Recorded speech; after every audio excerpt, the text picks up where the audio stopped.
Buenas noches a todos. Aquí estamos en nuestro segundo estudio de esta serie de la división al exilio, analizando el reinado de los 20 reyes de Judá. Comenzamos la semana pasada con Roboam y una pequeña introducción a lo que vino justo antes de él. Y hoy vamos a estar en Segunda de Crónicas capítulo 13. Segunda de Crónicas 13. Vamos a comenzar hoy leyéndole. El capítulo es corto. Este rey que vamos a cubrir hoy solo aparece en este capítulo. Es el rey Abdías.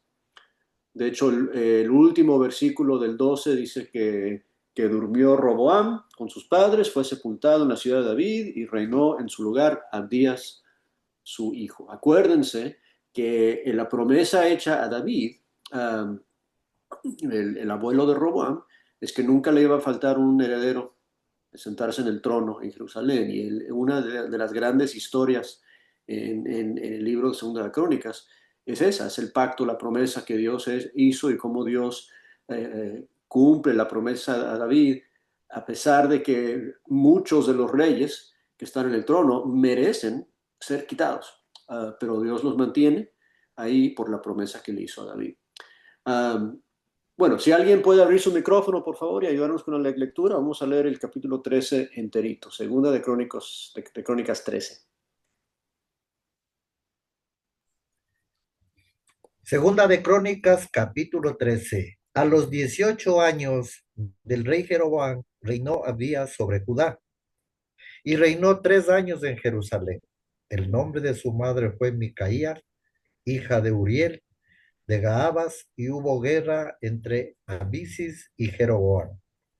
Entonces Abías ordenó batalla con un ejército de 400,000 hombres de guerra valerosos y escogidos.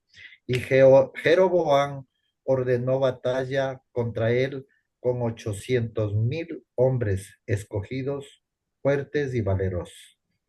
Y se levantó Abías sobre el monte de Semaraín, que está en los montes de Efraín, y dijo: Oídme, Jeroboam y todo Israel.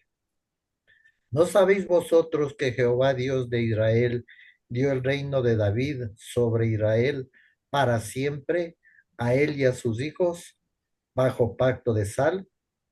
Pero Jeroboam, hijo de Nabat, siervo de Salomón, hijo de David, se levantó y rebeló contra su señor. Y se juntaron con él hombres vanos y perversos, y pudieron más que Roboam, hijo de Salomón, porque Roboam era joven y pusilánime, y no se defendió de ellos. Ahora vosotros tratáis de resistir al reino de Jehová en mano de los hijos de David, porque sois muchos y tenéis con vosotros los becerros de oro que Jeroboam hizo por dioses. ¿No habéis arrojado vosotros a los sacerdotes de Jehová, a los hijos de Aarón y a los levitas, y os habéis designado sacerdotes a la manera de los pueblos de otras tierras, para que cualquiera que venga a consagrarse con un becerro y 7 carneros, así sea sacerdote de los que no son dioses? Mas, en cuanto a vosotros, Jehová es nuestro Dios y no lo hemos dejado, y los sacerdotes que ministran delante de Jehová son los hijos de Aarón, y los que están en la obra son levitas, los cuales queman para Jehová los holocaustos cada mañana y cada tarde, y el incienso aromático, y ponen los panes sobre la mesa limpia y el candelero de oro con sus lámparas para que ardan cada tarde, porque nosotros guardamos la ordenanza de Jehová nuestro Dios, mas vosotros la habéis dejado. Y he aquí, Dios está con nosotros por jefe, y sus sacerdotes con los trompetas de júbilo, para que suenen contra vosotros. Oh, hijos de Israel, no pelearéis contra Jehová, el Dios de vuestros padres, porque no prosperaréis. Pero Jeroboam hizo tender una emboscada para venir a ellos por la espalda, y estando así delante de ellos, la emboscada estaba a espaldas de Judá. Y cuando miró Judá he aquí que tenía batalla por delante y a las espaldas, por lo que clamaron a Jehová y los sacerdotes tocaron las trompetas.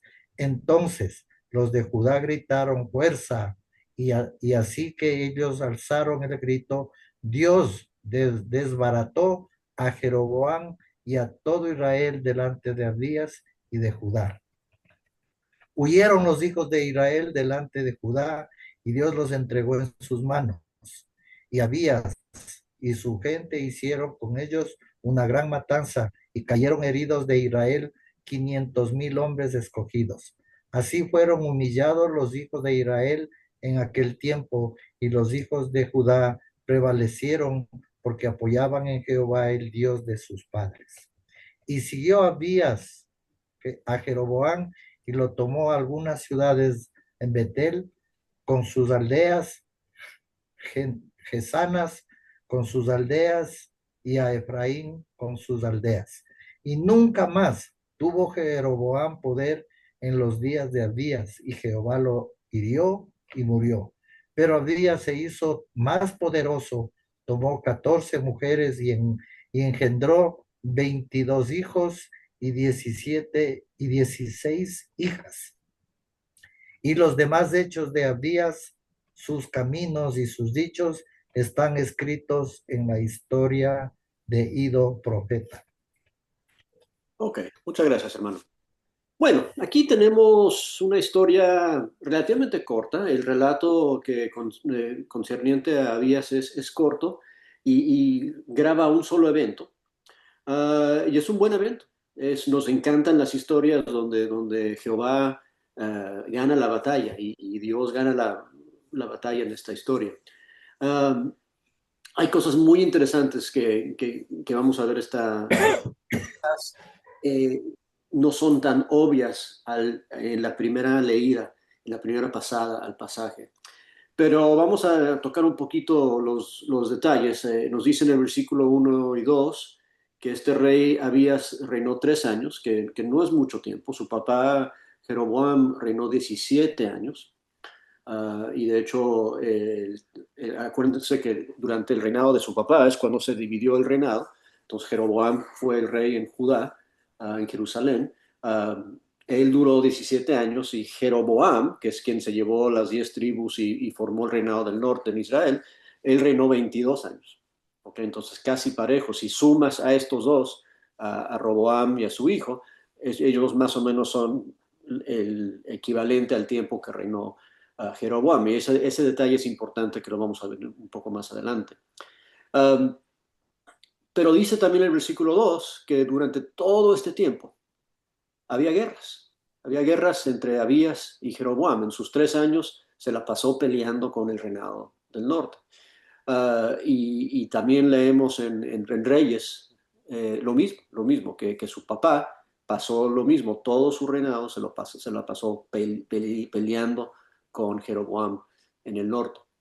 Y este capítulo describe simplemente una de esas batallas.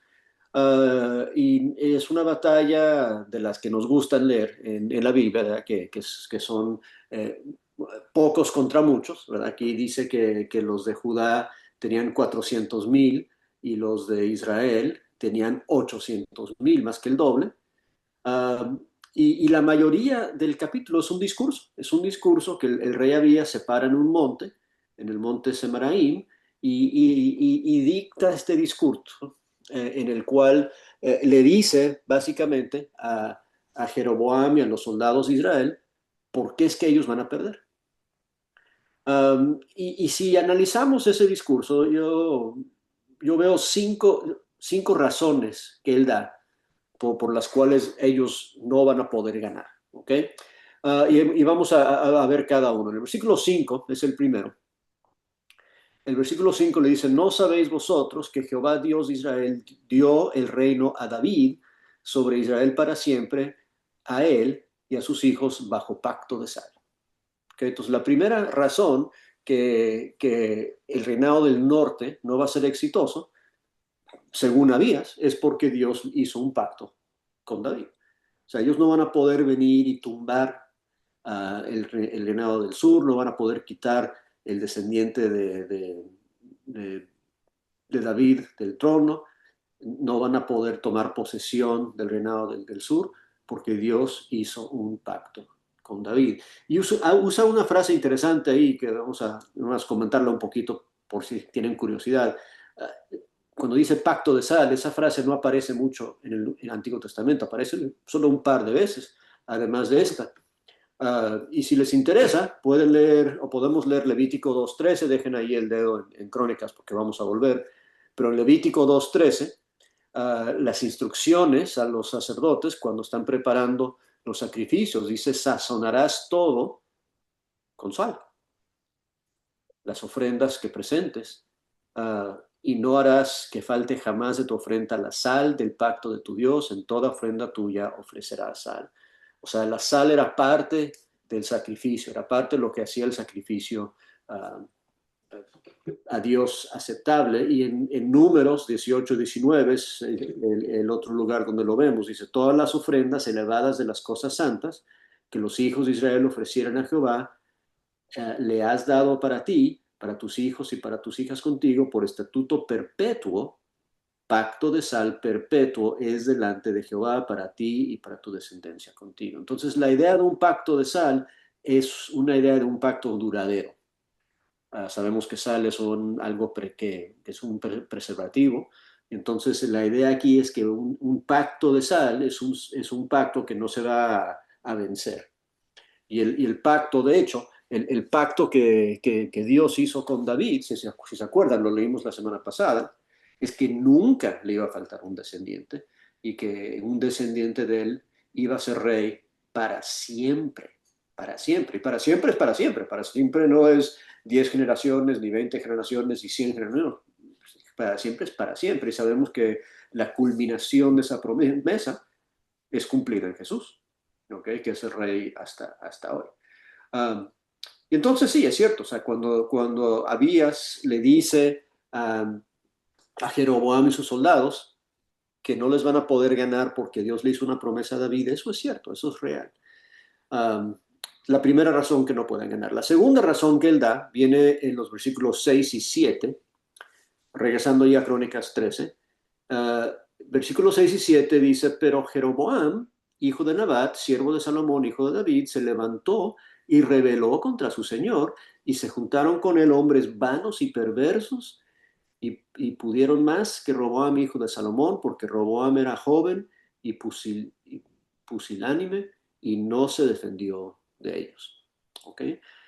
Le está dando una historia, una lección de la historia anterior, ¿verdad? Hace unos 17, 18 años, esto es lo que aconteció, ¿verdad?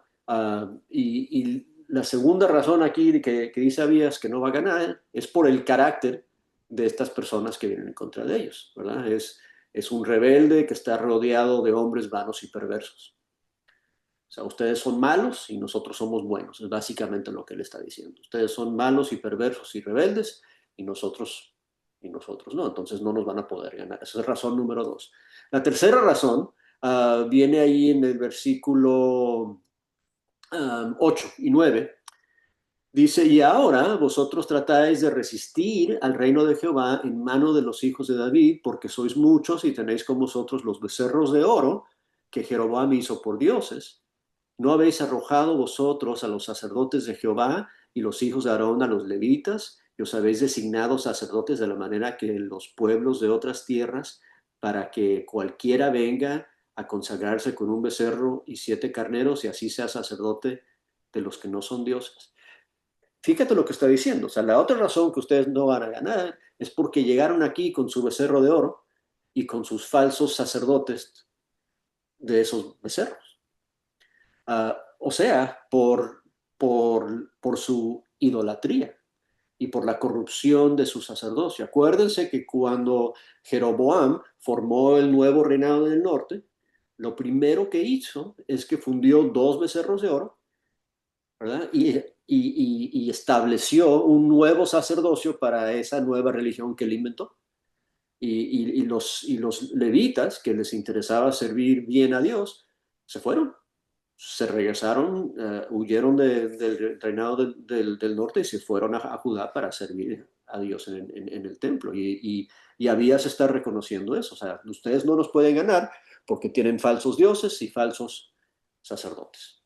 Que de hecho, si alguien quiere ser un sacerdote en tu país, Jeroboam, solo tienen que traer 7 carneros y un becerro, y ahí se hacen sacerdotes así solitos, ¿verdad?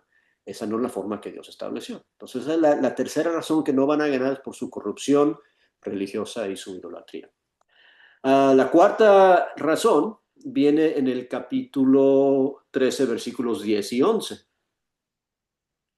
10 y 11 dice, más en cuanto a nosotros, ¿okay? Entonces ya habló mal de ellos, ¿verdad? Habla que eran hombres corruptos y rebeldes y idólatras, pero nosotros, dice Abías, pero nosotros, más en cuanto a nosotros, versículo 10, Jehová es nuestro Dios y no le hemos dejado, y los sacerdotes que ministran delante de Jehová son los hijos de Aarón, y los que están en la obra son levitas, los cuales queman para Jehová los holocaustos cada mañana y cada tarde, y el incienso aromático, y ponen los panes sobre la mesa limpia, y el candelero de oro con sus lámparas para que ardan cada tarde, porque nosotros guardamos las ordenanzas de Jehová nuestro Dios, mas vosotros las habéis dejado. ¿Okay? Entonces la otra razón que no nos van a ganar es porque ustedes son malos y nosotros somos buenos. Ustedes se portan mal y nosotros nos portamos bien. Ustedes abandonaron a Jehová y nosotros no lo hemos abandonado. Um, y después termina el discurso, y es un buen discurso, termina el discurso con la quinta razón, y la quinta razón quizás es la más importante. Versículo 12 dice, y aquí Dios está con nosotros por jefe. Y sus sacerdotes con trompetas de júbilo para que suenen contra vosotros, oh hijos de Israel. No peleéis contra Jehová, el Dios de vuestros padres, porque no prosperaréis. ¿Verdad? En otras palabras, si peleas contra Dios, no puedes ganar. ¿Okay? Esa es la quinta y la máxima razón que no van a ganar, es porque están peleando contra Dios. ¿Verdad? Y acuérdense, por ejemplo, lo que dijo Gamaliel ahí en Hechos 5, ¿verdad? Cuando están pensando qué hacer con los apóstoles. Él mismo dice, oye, pero si esto viene de Dios, no podemos hacer nada en contra de eso, ¿verdad? Y aquí Abías está diciendo, mira, ustedes están peleando contra Dios y si piensan que van a pelear contra Dios y ganar, están equivocados, ¿verdad? Están equivocados. Ahora, es algo cómico, un poco cómico, en la forma que yo lo veo, que mientras Abías está haciendo este discurso, Jeroboam no le está haciendo caso. Jeroboam está acomodando su ejército, yéndose por atrás para hacer una emboscada y atacarlo de espaldas, ¿verdad? Entonces, mientras él habla y habla y habla, Jeroboam está haciendo otras cosas para rodearlo y atacarle de los dos lados. Tiene el doble de soldados, ¿verdad? Entonces, versículo 13 dice, Jeroboam hizo tener una emboscada para venir a ellos por la espalda, y estando así delante de ellos, la emboscada estaba en las espaldas de Judá, y cuando miró Judá, que aquí que tenía batalla por delante y por las espaldas, por lo que clamaron a Jehová, y los sacerdotes tocaron las trompetas, y entonces los de Judá gritaron con fuerza, y así con ellos alzaron el grito, Dios desbarató a Jeroboam y todo Israel delante de Abías y de Judá, y huyeron los hijos de Israel, y básicamente tuvieron la victoria. Dios les dio la victoria porque Dios peleó por ellos. Ok, vamos a pausar ahorita y pensar un poco. Um, Acabamos de leer el discurso otra vez, ¿verdad? Y acabamos de leer las 5 razones que Abías da por las cuales él no piensa que Israel le va a ganar. Y los resultados dicen mucho, ¿verdad? Porque efectivamente Israel no ganó, Judá ganó la batalla porque Dios les dio la victoria. Pero de esas 5 razones, ¿cómo las vieron ustedes? O sea, ¿cómo analizan ustedes ese discurso de Abías? ¿Todo lo que él dijo está bien? ¿Hay algo que él dijo que está un poco como que no tan correcto? No sé, al leerlo ustedes, ¿se dieron cuenta de algo? O se les parece una excelente exposición de las cosas que hay que decir?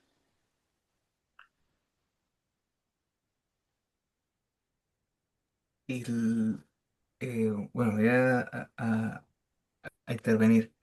De Asa se habla bien, siempre, o sea, Dios lo muestra como que fue bueno y recto delante de sus ojos, en el 2. Y en el 1 dice que en esos días, esos años, el pueblo tuvo sosiego, o sea, que había estabilidad, y la estabilidad no es material, sino espiritual. Y es algo que llama la atención porque la autoridad ejercida con humildad y obediencia, a diferencia de Jeroboam, es lo que es aceptado con gusto delante de Dios. Y por eso en un grupo menor de 400.000 le gana a un grupo mucho más numeroso que 800.000 soldados que hablan que eran tipos sumamente especialistas en el arte de la guerra, que no habla lo mismo de los benjamitas del, de la gente del sur.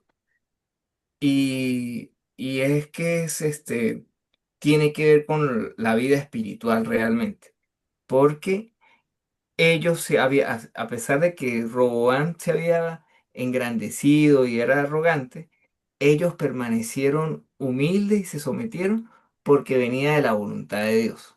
Entonces, eh, es espiritual y es confianza en Dios y obediencia. Eso. Bueno, nomás para interrumpirte un poquito, al principio mencionaste algo de Asa, que es el hijo de Abías, ¿verdad? Y eso es bien interesante, porque a eso voy. Si hubiéramos leído el capítulo 13, y otra pregunta que podríamos hacer es, en la estimación de ustedes, en lo que ven ahí, ¿Abías fue un buen rey o un mal rey? ¿Qué dirían ustedes después de leer el capítulo? Yo diría que un buen rey, Parece, porque parece que es un buen rey. Hermano Vicente, al final del capítulo, Abías toma malas decisiones. Tiene muchas mujeres y muchos hijos, entonces ahí está el problema con él.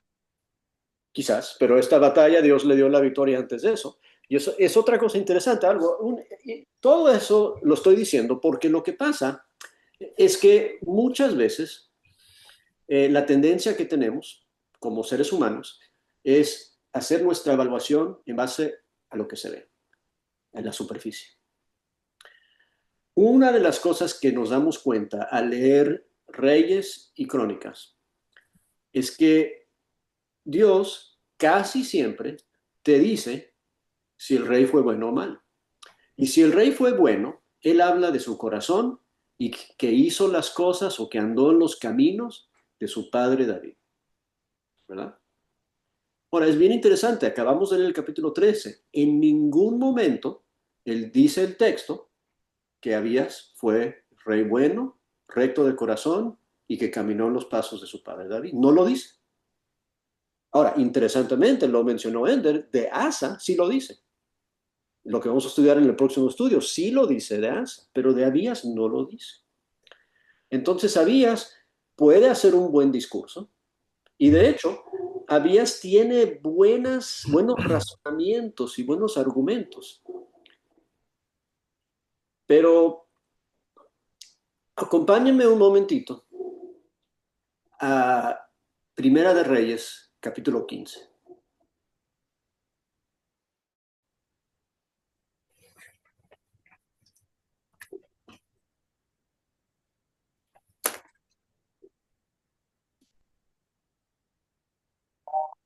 Al final del 14, primero, um, nos habla de Roboam otra vez y nos recuerda de las cosas y las malas cosas que hizo. De hecho, nos menciona su pecado y su idolatría. Y acuérdense lo que vimos la semana pasada, que su corazón no estaba interesado en buscar a Dios.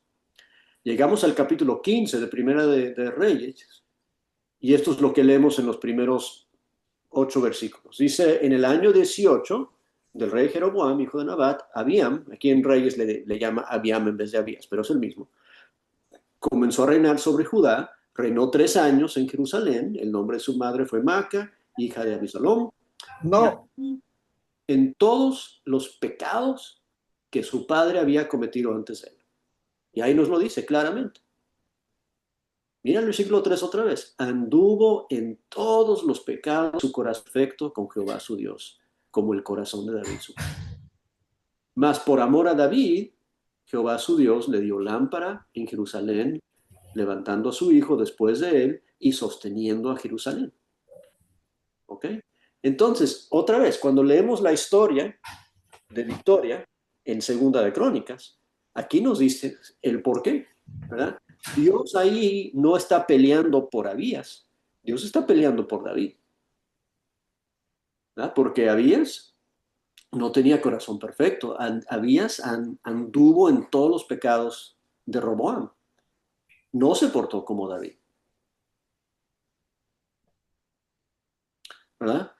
Versículo 6 nos dice que hubo guerra entre Roboam y Jeroboam todos los días de su vida, y más abajo nos dice lo mismo del reinado de Abíam. Entonces, lo que tenemos que concluir, y regresando ahora al texto original, en Segunda de Crónicas, lo que nos toca hacer es ahora reanalizar ese discurso y pensarlo un poquito más, ¿verdad? Porque, por ejemplo, es cierto, el primer argumento que da es que Dios hizo un pacto con David. Eso es cierto, eso es correcto. Dios hizo un pacto con David, pero ¿a poco no también Dios hizo un pacto con Jeroboam? Lo estudiamos la semana pasada. Dios le envió un profeta a Jeroboam con un manto, lo rompió en 12 piezas, le dio 10 a él y le dijo, tú vas a reinar ahí en el norte porque yo voy a quitar el reinado de David. Y es más, a David le dijo que cuando sus descendientes se portan mal, le iba a quitar el reino, pero dejarle una tribu nada más. Entonces, sí es cierto que Dios le hizo una promesa a David, pero Dios ahorita está trabajando en contra de ellos. El siguiente argumento también es interesante, porque él habla del mal carácter de Jeroboam y los que le siguieron. Pero ¿quién dirigió y quién trabajó en los eventos para que Jeroboam dividiese el reino? De hecho, en la historia de Roboam que leímos la semana pasada, cuando Roboam quiere ir a reconquistar el norte, Dios le envió un profeta y le dice, no te vayas a pelear con ellos porque esto viene de ellos. Y entonces, el tercer argumento también es interesante, ¿verdad? Porque dice ahí que los israelitas tienen los becerros de oro y malos sacerdotes. Pero acabamos de leer en Reyes que Abías había seguido todos los pecados de su padre. Y eso incluye lugares altos, ídolos. O sea, estaban también practicando idolatría. Y entonces cuando él dice, ¿y qué tal nosotros? Nosotros nos hemos portado bien porque todavía tenemos los sacerdotes y todavía hacemos los sacrificios. Qué interesante que cuando él describe uh, lo que él llama no alejarse de Dios, lo único que está describiendo son ritos religiosos, ¿verdad? Y nosotros entendemos eso. La religiosidad no equivale a una sana relación con Dios. Él está diciendo sí, pero nosotros no hemos abandonado a Dios porque nosotros sacrificamos todas las mañanas. ¿Y qué? ¿Qué tal tu corazón, Abías? ¿Estás caminando en los caminos de tu padre David? ¿No? Se está confiando en los sacrificios, se está confiando en los ritos religiosos. Entonces, cada uno de esos argumentos como que le falta algo. Y de hecho, el único argumento válido que hace es el último, el que dice no puedes pelear contra Dios. Y de hecho, están peleando contra Dios. Y están peleando contra Dios, no porque Dios quiere proteger a Abías porque Abías es bueno. Están peleando contra Dios porque Dios, si regresamos a Primera de Reyes y leemos el capítulo 14, que no lo vamos a hacer, pero se los voy a resumir, Dios le manda a decir a Jeroboam, ¿sabes qué, Jeroboam? Ya estoy hasta aquí contigo y con tu pecado, yo te voy a quitar el reino de ti. Yo te voy a castigar. Entonces, lo que está pasando con Jeroboam en el capítulo 13 de Segunda de Crónicas tiene más que ver con Jeroboam y la maldad de Jeroboam que con las cosas buenas de Abías, porque Abías no tenía cosas buenas. Abías era malo como su papá. Pero qué interesante que igual que su papá, y esto es una de las cosas que aprendimos la semana pasada, acuérdense que con Rehoboam en 2 ocasiones Dios le envió un profeta y en 2 ocasiones le hace caso al profeta. Y cuando Roboam le hace caso al profeta le va bien. ¿Verdad? Y aquí, en esta historia, es bien bonito porque aunque Abías tiene mal corazón y aunque Abías está presumiendo de cosas que ni está haciendo bien, cuando se ve rodeado y el pueblo clama a Dios en el medio de la batalla, Dios les escucha. ¿No? Porque Dios no va a defraudar a alguien que confía en Él.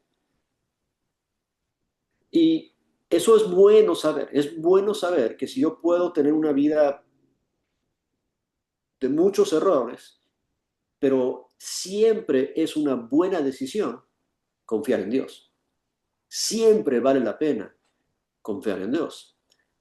Ahora, eso no significa que si confío en Dios una vez de 100, que al final de mi vida Dios me va a evaluar y decir, mira qué bueno era porque confió en mí una vez. No, va a decir de mí lo que dijo de Roboam. Tiene un corazón podrido, ¿verdad? Roboam confió en Dios 2 veces. Abías confió en Dios una vez, en 3 años, ¿verdad? Uh, es bueno confiar en Dios siempre. O sea, si no estás confiando en Dios, te animo a confiar en Dios. Y te va a ir bien confiando en Dios. Te va a ir mejor confiando en Dios que no confiando en Dios. Pero la idea es mantenerlo. Es seguir en los caminos de Dios. Y esta gente no lo estaba haciendo. No lo estaba haciendo. Cada una de esas cosas que vemos nos recuerda que lo que se ve en la superficie es muy fácil de a veces presentar algo que no es. Y lo digo ahora cuando lo pensamos para aplicarlo a nosotros mismos, ¿verdad? Porque pensémoslo bien, o sea, nosotros podemos apantallar que somos súper religiosos y muy entregados y estar muy bien, y el corazón puede estar mal. Y nos podemos confiar en cómo nos vemos, ¿verdad? Y no necesariamente pensar en lo que Dios está viendo cuando ve nuestro corazón. ¿Se acuerdan cuando Dios mandó a David a que lo ungiera Samuel? Y Samuel le dijo, pero ¿por qué este? Y Dios dice, porque yo veo el corazón. Y después, por ejemplo, ¿se acuerdan cuando en la última cena Jesús señala a Judas? Ese es el que me va a traicionar. Y los demás dicen, ¿cómo? ¿Cómo? Si él es el que guarda el dinero, él es el más confiado de todos. No se pueden imaginar que puede ser él por la forma que se presenta. Entonces, tenemos que tener cuidado con eso, porque no podemos así proclamar a todo el mundo, nosotros no hemos abandonado a Dios, nosotros confiamos en Dios, nosotros estamos bien, Dios nos va a cuidar, si de corazón no estamos siguiendo a Dios. Tenemos tenemos que reconocer que siempre vale la pena confiar en Dios, y 2, tenemos que reconocer que para que valga la pena constantemente y para la eternidad y para la larga, tenemos que ser constantes en esa confianza y caminar en esos caminos. ¿Qué piensan? ¿Comentarios, preguntas, observaciones?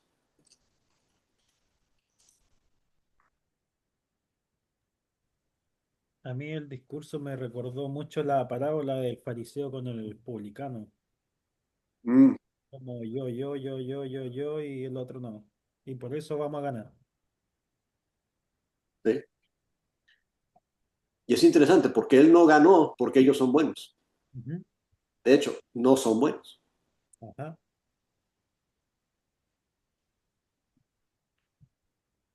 Hermano, A Dios no se le puede. Sigue, hermano. yo me estaba acordando, hermano, de Éxodo 14:14, cuando dice que ustedes estén tranquilos, Jehová peleará por vosotros. Y por eso es que yo di esa primera opinión, ¿no? Porque dice, Dios está con nosotros, pero con explicación tan clara que nos da. Podemos decir que Dios está con nosotros, pero el corazón, Dios quiere el corazón. Gracias, hermano. Y de hecho hay muchos ejemplos, ¿no?, parecidos en el Antiguo Testamento, donde el pueblo de Dios supone que Dios está con ellos. Porque a veces hay una historia que me encanta en Segunda de Samuel, cuando ellos van a entrar en una batalla y dicen, ay, se nos olvidó traer el arca, y van y la buscan porque piensan que si se traen el arca, Dios va a estar con ellos. Y pierden la batalla y se llevan el arca porque ellos estaban metidos en idolatría. Entonces Dios no te acompaña porque lo cargas, ¿verdad? Dios no es un, Dios no vive en una caja, ¿verdad? Mucha gente, hoy día mucha gente religiosa se pone un collar con una cruz y dice Dios está conmigo, ¿verdad? O cargan su Biblia bajo el brazo y dice Dios está conmigo. Pero así no es como uno consigue que Dios se quede con él. Se trata del corazón, ¿no? ¿Quién más iba a decir algo antes de Eugenia? Tiene la mano alzada, pero alguien más se empezó a hablar antes de... Javier era. Siga, hermanita Eugenia, luego hablo yo. Ah, ok. Eugenia y después Javier. Muchas gracias, hermano Javier. Eh, lo que yo quería, me llama la atención es que lo que usted más o menos dice, hermano Vicente, que Dios no estaba peleando por Abdías, estaba peleando porque le promete a David. O sea, pueden pasar muchas cosas, pero Dios siempre cumple su promesa. Y no importando lo que hay entre medio del camino, sino que eso es una de las cosas que me encanta de Dios, que aunque pasaren mucho tiempo, muchas cosas, muchas situaciones, Dios cumple su promesa. Entonces, no es que hubiera estado ganando, yo me imagino a esas personas, estamos ganando.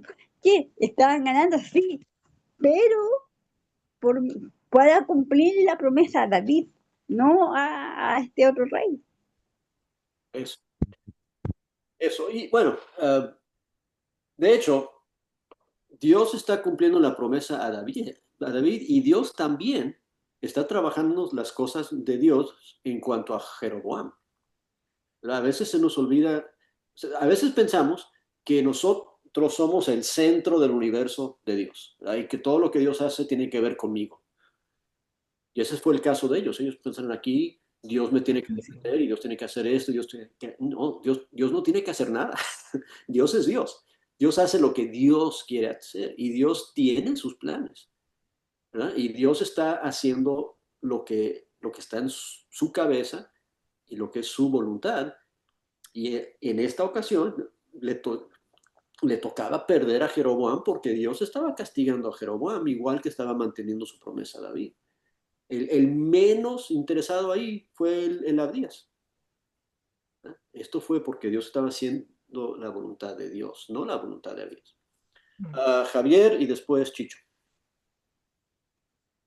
Sí, gracias, hermano Vicente. A Dios no se le puede engañar. Podemos presentar apariencias, podemos hablar cosas bonitas, pero quien sabe exactamente cómo estamos es Dios. Y, y eso nos invitaría a nosotros también a hacernos un examen, ¿no? Siempre estarnos evaluando, siempre estar preguntándonos, ¿realmente estoy haciendo lo que Dios le agrada o mi vida es de apariencias? Porque el discurso de Abías es impresionante. Todo lo que habla son cosas que a primera vista pues a todo el mundo le convence, pero a quien no le convencía era a Dios. Entonces, un llamado de atención para siempre tener cuidado en las apariencias. Gracias, hermano. Chicho, no se te escucha, Chicho.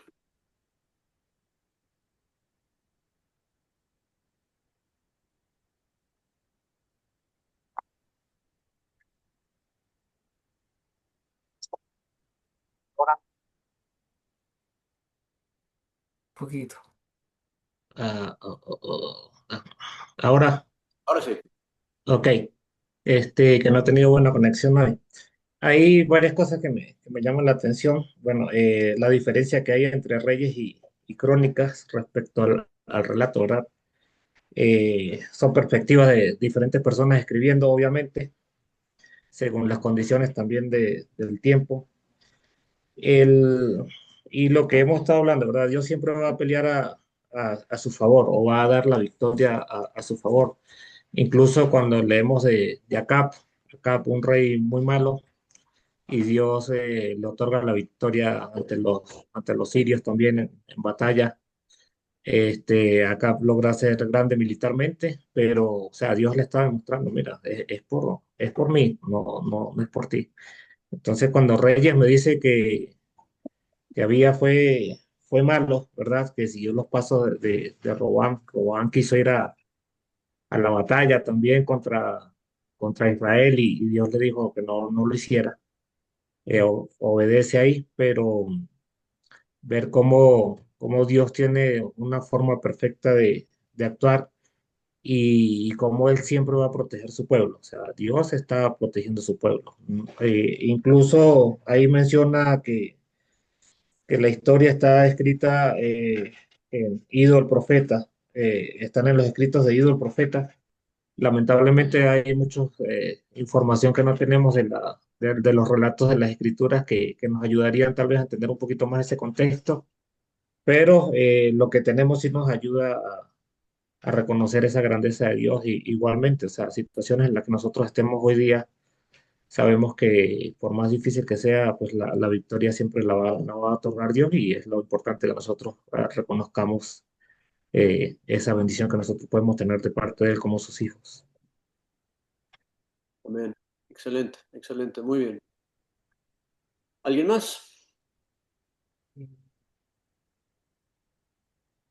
Algo más. La manera en que Dios hace su voluntad es porque es la obediencia a sus mandamientos. Porque en el 3 y en el 4 habla de la manera en que Asa actuó. Él tenía un corazón agradable a Dios, hizo lo bueno, lo recto, tenía malos ejemplos de sus antepasados, pero él cortó la, la- buscó la causa del pecado y quiso, bueno, confió en Dios porque nosotros no hacemos nada. Y él cómo lo logró, quitando la idolatría, las imágenes, todo lo que era el paganismo y ofensa a Dios. Entonces, la voluntad de Dios tiene una manera de ser y es absoluta, no es relativa.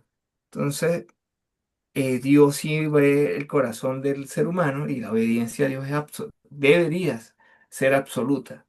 No, porque cuando entramos en el relativismo, ahí es la debilidad humana y se va a errar.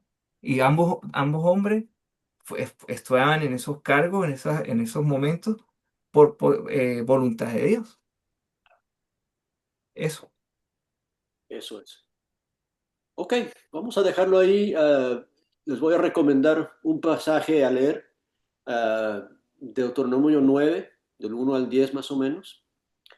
Ahí es otra de las ocasiones, y les voy a más o menos decir lo que dice. Ahí Dios está hablando con el pueblo con todos los israelitas cuando están a punto de entrar en la tierra prometida a través de Moisés. Y les dice, ustedes van a ir a desplazar estas naciones que viven allá. Y les dice, no piensen en sus corazones, que yo les estoy dando eso por la justicia de ustedes. No, yo estoy por la impiedad de esas naciones, yo les estoy castigando a ellos. Lo que estoy haciendo aquí es para castigarles a ellos, no es para bendecirles a ustedes, porque ustedes se han portado muy, muy mal conmigo. Y les dice eso, ¿verdad? A veces tenemos que acordarnos de eso, ¿verdad? Que este trabajo en el cual estamos no es mi trabajo, no es mi sueño, no es mi deseo. Ese es el proyecto de Dios. Y Dios va a mover su proyecto adelante, ¿verdad? Y me toca a mí acomodarme a su lugar. Hay otra historia que me encanta en Josué, que es justo antes de la batalla de Jericó, y Josué se encuentra con el capitán de los ejércitos de Dios y le pregunta, ¿tú vas a pelear por nosotros? ¿Y sabes qué le dice? Y dice, no, no, yo no vine a pelear por ti, yo peleo por Jehová. Y así de sencillo es, así de sencillo es. Nos encanta decir que Jehová está de mi lado y Jehová me está ayudando y sí nos ayuda y sí está de nuestro lado, pero tenemos que voltearle eso y reconocer que nosotros le estamos siguiendo a Él. Nosotros estamos de su lado. Nosotros queremos enchufarnos a su plan, no decirle a Dios que Él se conecte al nuestro. ¿Verdad? Ese es el plan. Ok. Ahora, otra cosa que les quise decir, ya vamos a dejarlo ahí y vamos a tener la oración final. Antes de la oración final, les quiero decir que el viernes que viene les voy a pedir permiso para suspender la clase porque va a estar llegando mucha familia para el servicio funeral de mi papá el sábado. Y tengo que estar yendo al aeropuerto, buscando primos y tíos y todo eso, y yo creo que va a ser mucho más fácil para ellos y para mí suspender la clase el viernes que viene. Entonces vamos a tomar una semana de receso y Sergio, si nos puedes ayudar a anunciar eso en los grupos, por favor. Pero entonces en 2 semanas más regresamos con el siguiente rey, que es Asa. Pueden ir leyendo la historia de Asa en los siguientes 2 capítulos ahí en Crónicas. ¿Ok? Um, y a ver, ¿quién nos puede dirigir la oración final? A ver. ¿Quién está ahí? ¿Quién está ahí? ¿Javier? Y Lender. Bueno. ¿Lender? Ok, con mucho Disculpe, gusto. ñañito, antes de la oración final, el asunto de las grabaciones, tanto de la clase del viernes anterior como de esta, le rogaría que a ñañito Sergio ponga en el grupo. No sé si es posible. Sí, hermano, se la envié a su correo y se la envié a su WhatsApp. No, no ha llegado, por esto, pero voy a insistir, ñañito Sergio, gracias a su gentileza, ya voy a insistir. Ñaño, una palabra ecuatoriana que significa hermana, por si Eh, acaso, por eh, si acaso. Oremos mis hermanos para terminar este tiempo. Oremos.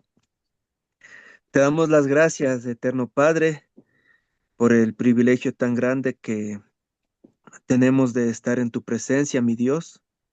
Gracias, mi Dios, por la enseñanza que hemos recibido en esta noche, Padre Santo, que nos ayuda a entender, mi Dios, que tú eres todopoderoso, conoces nuestras vidas, nuestros pensamientos y cada paso que damos, mi Dios.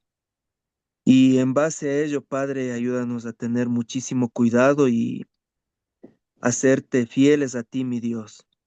Gracias, Padre, por cada hermano, por cada hermana que se ha unido en esta noche, mi Dios, y seas tú bendiciéndonos en todas las cosas que emprendamos para ti, como hemos aprendido, mi Dios. Padre, seas bendiciendo la vida de mi hermano Vicente y de todos mis hermanos aquí presentes y nuevamente agradecidos, mi Dios. Salimos enriquecidos, hemos alimentado nuestras almas, Padre Santo, por tu amor y por tu misericordia en esta noche, mi Dios. En el nombre de Cristo Jesús te agradecemos. Amén.